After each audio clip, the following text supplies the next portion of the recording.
Hello everyone, welcome to my class. आज हम discuss करेंगे गॉस एलिमिनेशन मेथड, है ना। गॉस एलिमिनेशन मेथड मैट्रिसेस में है ये। इससे पहले हमने डिस्कस किया था मैट्रिसेस का how to find out rank. तो रैंक के हमने तीनों मेथड डिस्कस किए थे। नंबर 1 था हमारा डिटर्मिनेशन मेथड, नंबर 2 था हमारा इक्लियन फॉर्म में कन्वर्ट करके रैंक निकालना, तीसरा था हमारा नॉर्मल फॉर्म में कन्वर्ट करके रैंक निकालना। देखिए, रैंक अगर आपको वहाँ से निकालनी आती है तो इजीली आप इसको सॉल्व कर सकते हैं। तो इसके लिए सबसे पहले हमें क्वेश्चन अगर ये दिया है कि solve with the help of matrices x plus y plus z is equal to 3, x plus 2y plus 3z is equal to 4 and third equation is given. तो देखो, रैंक निकालने के लिए सबसे पहले हमें तीन कंडीशन पता होनी चाहिए। तीन कंडीशन क्या है हमारी? तीन कंडीशन है हमारी तीन कंडीशन है हमारी कि हम सबसे पहले इसका ना हमने एक मैट्रिक्स बना लिया, इसके कोफिशिएंट्स लिख दिए एक्स वाई जेड के।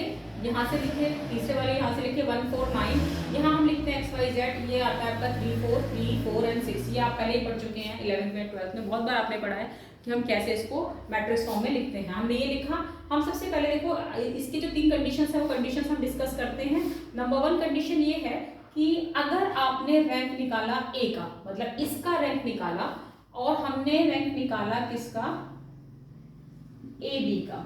तो अगर मैंने इन दो का रैंक निकाला और ये दोनों ही इक्वल नहीं है तो इसका मतलब दिस सॉल्यूशन इज इनकंसिस्टेंट। और कोई भी सॉल्यूशन अगर इनकंसिस्टेंट होता है तो we are not able to find rank. ठीक है, तो इस केस में ये केस है हमारा इनकंसिस्टेंसी का, तो ये हो गया हमारा इनकंसिस्टेंट।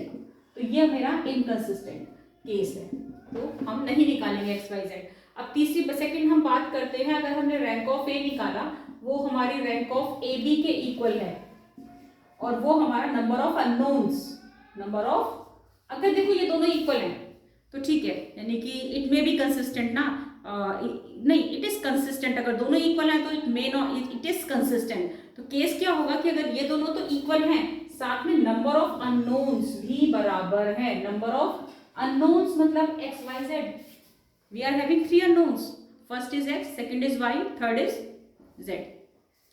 तो अगर ये तीनों बराबर आ जाते हैं इसका मतलब ये केस है हमारा कंसिस्टेंसी का। तो this is consistent and it has unique solution. तो दिस इज योर कीवर्ड कि this is inconsistent, this is unique case.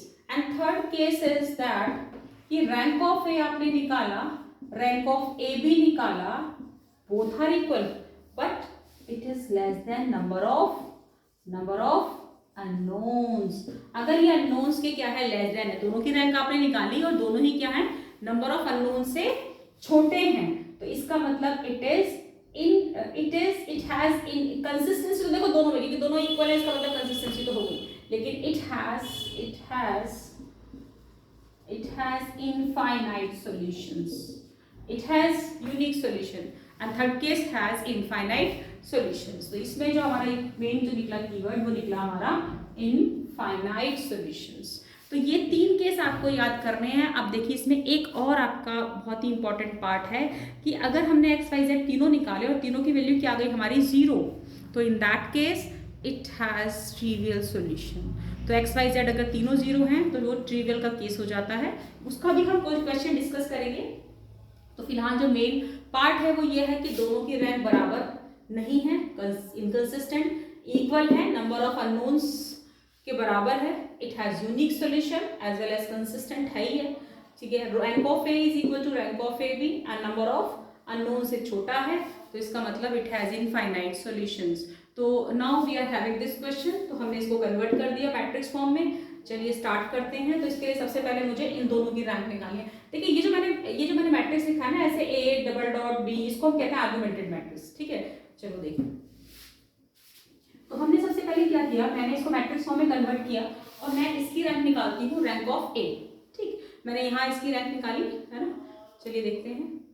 तो पहले मैट्रिक्स, अगर मुझे इसकी रैंक निकालनी है तो इसकी रैंक निकालने के लिए देखो, मैंने determinant method last time discuss किया था। डिटर्मिनेंट मेथड क्या था हमारा कि हम इसका डिटर्मिनेंट फाइंड करते हैं और अगर डिटर्मिनेंट की वैल्यू, मतलब मैं ये जो मैट्रिसेस मेरा गिवन है ए, इसका डिटर्मिनेंट फाइंड करूंगी। तो इसका डिटर्मिनेंट देखो मैं कैसे फाइंड आउट करते हैं। Determinant of A is equal to, आपको सबको पता है, आप बहुत बार 11th में 12th में बहुत बार डिटर्मिनेंट निकाला है। चलिए मैंने रैंक जब निकाला था उसमें मैंने फिर से इसको डिस्कस किया था।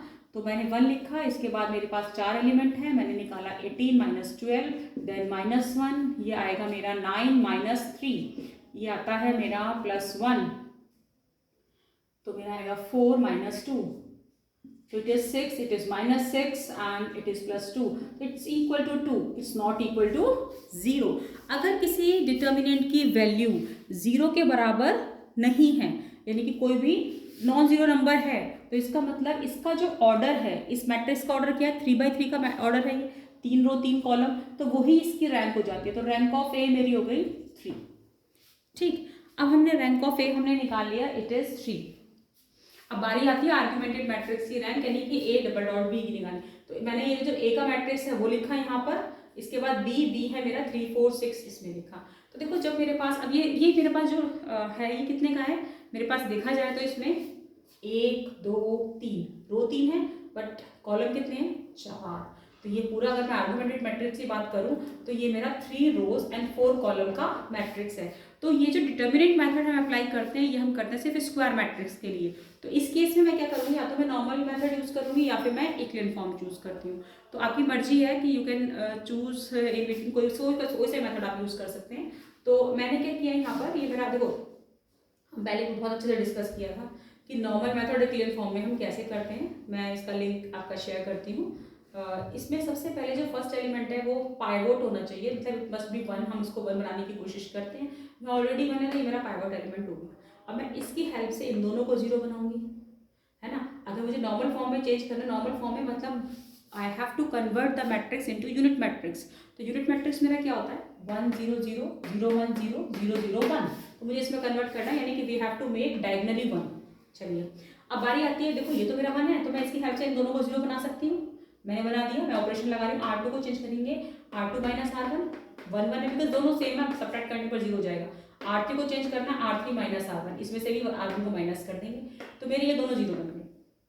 अब बारी आती है, देखो 1 0 0 0 1 0, तो पहले मैं डायगोनली 1 बनाने की कोशिश करती हूँ। तो मेरा ये देखो ये 1 है ऑलरेडी, यहाँ 2 था, ये कन्वर्ट हो गया, जब मैंने सब्ट्रैक्ट किया इसमें ये वाला ऑपरेशन लगाया तो ये मेरा 1 बन गया, ये भी 1 बन गया। ठीक है, वेरी गुड। अब मैं इसके नीचे वाले एलिमेंट को 0 बनाती हूँ, मतलब मैं इसको ये तीनों एलिमेंट को 0 बनाने की कोशिश करूँगी सबसे पहले रैंक निकालने के लिए।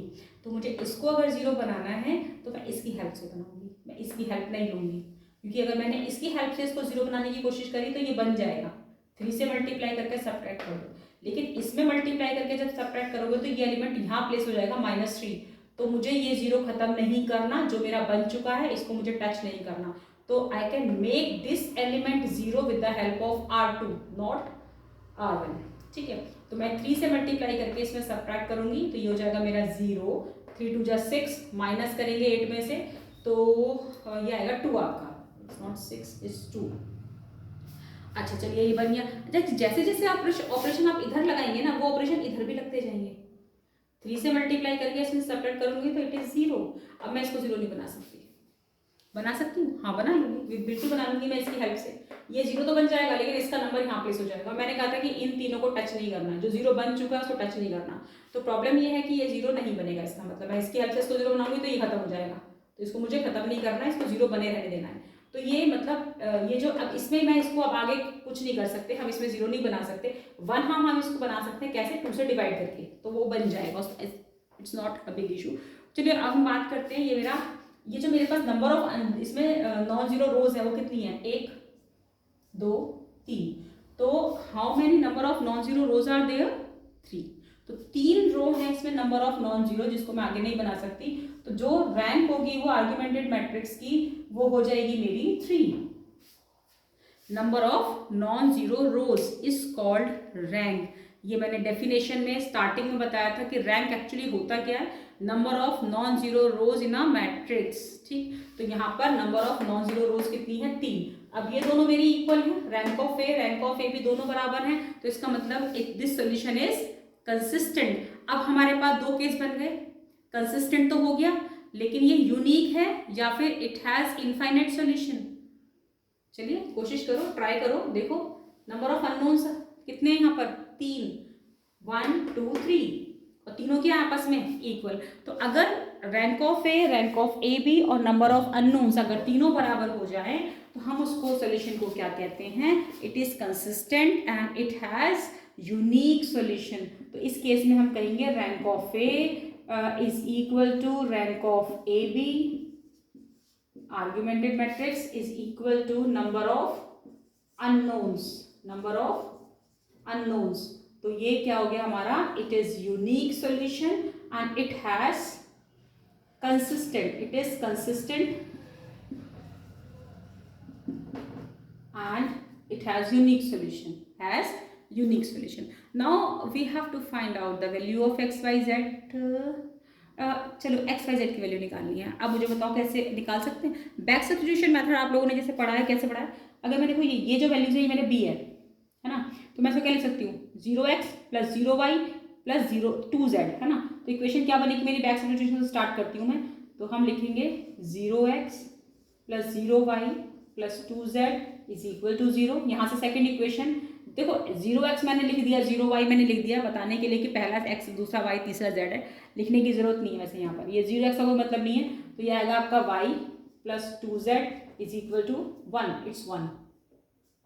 देन नेक्स्ट आएगा आपका x plus y plus z is equal to में आपका 3। तो यहाँ से हम क्या करेंगे, एक एक वैल्यू निकालते जाएंगे। देखो यहाँ पे ये दोनों तो 0 है, तो z मेरा कितना आएगा, z निकाल लो यहाँ से, कितना आ जाएगा, आई थिंक 0 आ जाएगा। z साफ साफ दिखाई दे रहा है कि z मेरा कितना है यहाँ पर 0। चलिए स्टार्ट करते हैं, इसकी वैल्यूज भी निकाल देते हैं। तो आई थिंक आपको ये क्वेश्चन बहुत अच्छे से समझ में आया होगा, क्योंकि बहुत ही एक एक पार्ट, एक एक कैलकुलेशन बहुत ही इजीली हमने इसको की है। तो चलिए इस वाली इक्वेशन की बात करते हैं। इस वाली इक्वेशन से 0x 0y तो 2z इज इक्वल टू 0, तो यहाँ से z कितना आ गया मेरा 0।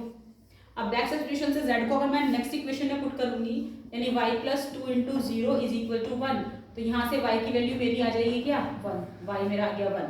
अब y और z की वैल्यू का थर्ड इक्वेशन में पुट कर दें, यानी कि x plus 1 plus 0 is equal to 3, तो ये x is equal to 3 minus 1, तो x इज इक्वल टू 2। तो x की वैल्यू 2, y की वैल्यू 1 एंड z की वैल्यू 0। तो तीनों की वैल्यू हमने इस तरह से निकाल ली। अब एक क्वेश्चन और है, अभी इसके 2-3 क्वेश्चन है और हम डिस्कस करेंगे कैसे हम निकालते, क्योंकि देखो रैंक इसमें तो बहुत सिंपल क्वेश्चन था, इजीली हमने रैंक फाइंड आउट कर ली। ठीक है, अब थोड़ा सा बस इस क्वेश्चन को करने से पहले ना आप रैंक को रिवाइज करो, मतलब 2-3 बार रैंक रिवाइज करो, कैसे फाइंड आउट करते हैं यूनिक, मतलब इक्लियन फॉर्म में कैसे चेंज करके निकालते हैं, नॉर्मल फॉर्म में कैसे चेंज करके निकालते हैं। ठीक है, जो हमने पहले डिस्कस किया है। उसके बाद ये क्वेश्चन बहुत ही इजी लगेगा। तो 2-3 क्वेश्चन और हम इसके डिस्कस करेंगे गॉस एलिमिनेशन के। तो प्लीज़ अगर आप चाहते हैं कि मैं और वीडियो शेयर करूं और मेथड डिस्कस करूं, देखो अगर अच्छे लाइक्स आएंगे, अच्छे सब्सक्राइबर अगर मुझे मिलते हैं, तो मैं बीटेक का पूरा कोर्स मैं चाहूँगी कि मैं इसको ऑनलाइन अपलोड करूँ। तो please like and subscribe my channel. Thank you.